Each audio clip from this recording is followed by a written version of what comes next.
Now, have you come across the patient sometimes comes and tell you, doctor, I am a bit nervous. My gastric problem is a bit worse because my exam is close by.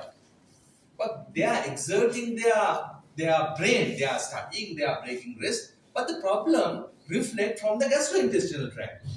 This is the reason.